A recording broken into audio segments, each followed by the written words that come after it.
Ever catch yourself like mid-sentence in a new language and realize your brain's trying to pull a fast one, like defaulting back to English? Oh, absolutely. It's like our brains have this built-in autopilot system, and sometimes it just can't resist kicking in, even when we're trying to switch gears. It's so frustrating, though. So in today's deep dive, we are tackling that very phenomenon. We're going beyond just like conjugating verbs and really exploring how our first language shapes the journey of learning a second one. It's fascinating stuff because it goes way beyond just those surface-level slip-ups. Your first language really does act as this invisible architect shaping how you approach a new one. Think of it like, Oh, I love analogies. Lay it on me. okay, so imagine your native language provides the blueprint your brain uses to make sense of, well, everything sounds, structures, even the way meaning is conveyed. It's like those initial blueprints are so ingrained. Our brains are like, hey, I know this. Let's just build off of this familiar foundation. Exactly. Even when that foundation might not be the most, shall we say, efficient for this new structure. Makes total sense. But then how come, for the longest time, I kept hearing that messing up in a new language was simply interference from my native language? Right, right. Like your native tongue was this annoying gremlin throwing a wrench in your linguistic gears.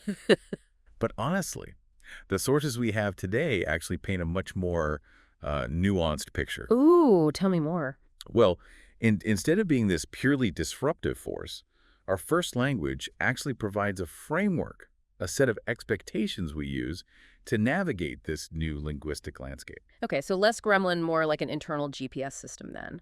But even those aren't always reliable, right? Especially in a new city. Exactly. And that's kind of what researchers are finding with language learning, too. For example, there was this really interesting study by the European Science Foundation where they followed adult language learners across Europe. And what they noticed was fascinating. The errors people made weren't random. Learners often stumbled in similar ways, regardless of what their native or target languages were. Wait, hold on. So are you saying that, like, a French speaker learning German might make the same type of mistake as, say, a Japanese speaker learning Spanish, even though those languages come from totally different, like, branches of the linguistic tree? Exactly. Which really challenges that old interference theory, don't you think? Because it suggests that maybe, just maybe, there's something much more fundamental going on here, like a universal cognitive process for language acquisition, a set of mental patterns our brains use to decode any language we encounter. That is mind-blowing. It's like our brains come pre-wired with this linguistic operating system, and learning a new language is about adapting that system, not just downloading a whole new program. Exactly. And here's where it gets even more interesting. Those errors we often attribute to our first language, they're not just mistakes. They're actually windows into how our brain is trying to bridge the gap between the familiar and the new. Okay, yes, I need an example. This is where my inner linguist gets really fired up. Okay, imagine a German speaker learning English. They might consistently flip the word order in questions, almost like they're directly translating from German. Hmm. It's not that they don't understand English grammar. It's more like their brain is trying to find those familiar pathways, those comfortable patterns, even in this new linguistic terrain. It's like their brain is going, hey, I've seen this before. I can totally make this work. Precisely. And this tendency to lean on existing knowledge, it even extends to what learners avoid. Some learners steer clear of certain words or structures that just feel too different, too far outside that comfort zone their first language has created. Interesting. So it's not always about making a direct translation error. It can also be about consciously or subconsciously avoiding anything that feels too risky, too unfamiliar. Like, you know those moments when you totally blank on a word in your target language, even if you technically know it? Exactly. And this whole idea of risk-taking in language learning, that's actually a key theme we're going to be unpacking as we dive deeper into the research. It turns out that the perceived distance between languages, or how similar they seem on the surface, plays a surprisingly significant role in how adventurous learners are willing to be. Oh, okay, now you've got me hooked. Oh, but more on that later. All right, so let's talk about those risk takers we were discussing. Those learners who dive headfirst into a new language. Yeah, the ones who aren't afraid to, like, order a whole meal in a different language, even if they only know about 10 words, right? Exactly. And what's interesting is it might not just be about personality. This research suggests that the languages themselves can influence how much risk we're willing to take. Wait, really? So you're telling me that learning, say, Italian might make me more linguistically daring than learning, I don't know, Korean? Well, it's not quite that simple. It's more about this idea of linguistic distance. Like, if your target language seems close to your native one grammatically or whatever, Mm-hmm. your brain might get a little overconfident. Overconfident, huh? So like, hey, I recognize some of these words. I bet I can just wing it with this grammar rule too. Precisely. Which can be great for fluency at the beginning, but also that's where those false friends we talked about earlier can really trip you up. Oh, tell me about it. Like, thinking actuellement in French means actually, when surprise, it really means currently, not my smoothest language learning moment. We've all been there. But the thing is, this confidence boost isn't always a bad thing, right? Right, makes sense. It's like you're transferring taking those calculated risks to kind of build connections in your linguistic map. Yeah. Exactly. And in fact, this research suggests that learners who perceive a shorter distance between languages might actually progress faster, at least in the beginning. They're more likely to experiment, to try out new structures, even if they're not 100% sure.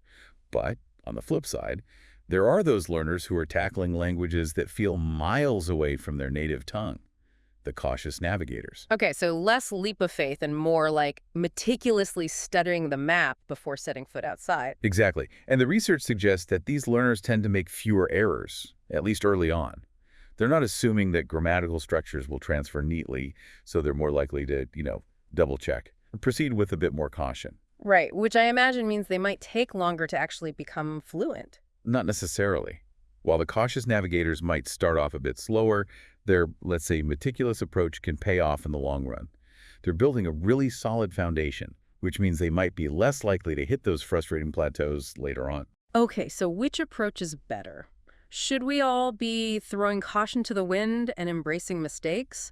Or should we be meticulously planning every linguistic step we take? That is the million-dollar question.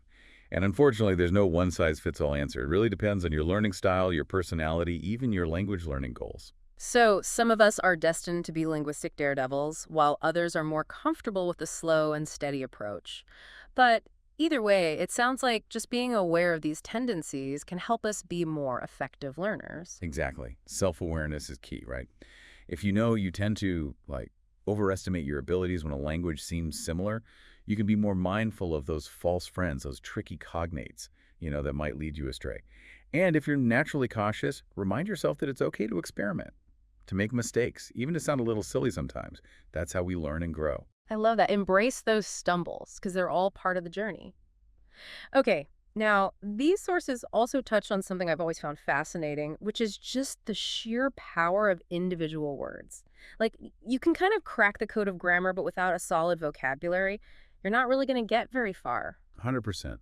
Vocabulary is the currency of communication.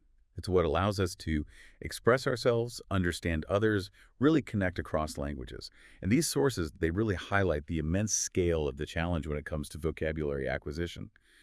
Did you know, for example, that an educated native English speaker knows at least 20,000 words? 20,000. Okay, I'm not even going to try and count how many words I know, but that's not even counting all the slang, the technical jargon, the regional dialects. I mean, it's no wonder learning a new language can feel like an uphill battle sometimes. It definitely can. But here's the good news, right? You don't need to memorize the entire dictionary to become a confident speaker. It's about quality over quantity, learning the words that are most relevant to your life, your interests. And I think beyond that, it's about understanding how those words work together, how they connect to create meaning. Right, so it's not just about like memorizing isolated words. It's about understanding that web of connections, the subtle nuances that give a language its richness and depth. Exactly. And that actually brings us to another really fascinating point highlighted in these sources. Sometimes the hardest thing to learn in a new language isn't what's there, but what's missing. Okay, now you've lost me. What does it mean for something to be like missing in a language? Okay, I'm so curious now. It's like we're about to uncover some kind of secret linguistic passage or something. Right, like these hidden structures our brains just don't want to see. It's kind of like that. The example they use in the research is adverb placement.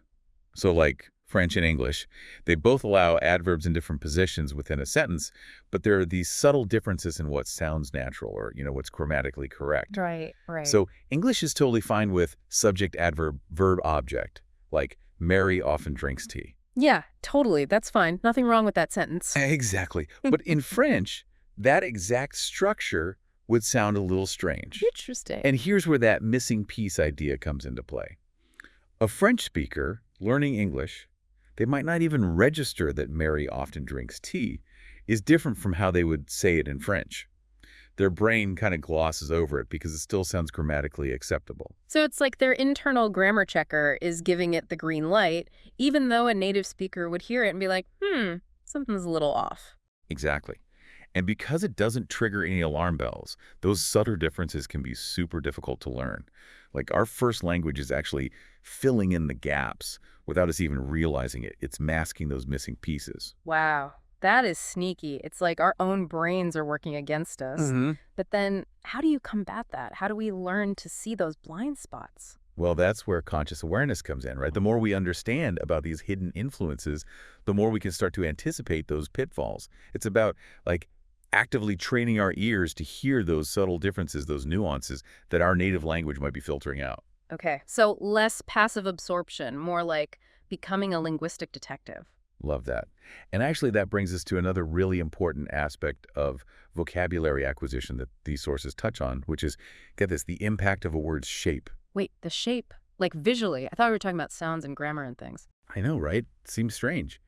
But it turns out our brains are incredibly visual, even when it comes to language. Oh. Researchers have found that words that have really distinctive shapes might be easier to remember, even if they're not used as often. Oh, interesting. So a word like hippopotamus with all its like humps and curves might be easier to recall than a shorter, simpler word just because it stands out more visually. Exactly. Our brains, they latch onto those visual cues even if we don't realize it. It's another example of how our brains are wired for patterns, for connections, as this way to make sense of the world. That is so fascinating. So it's like we're not just auditory learners, we're visual learners, we're cognitive learners, and it's all kind of intertwined when we're learning languages. It really is. And, that's what I think makes this whole field of second language acquisition so amazing. Hmm. The more we understand about these hidden processes, the more effectively we can learn and teach languages. I am with you there. This has been such an amazing deep dive.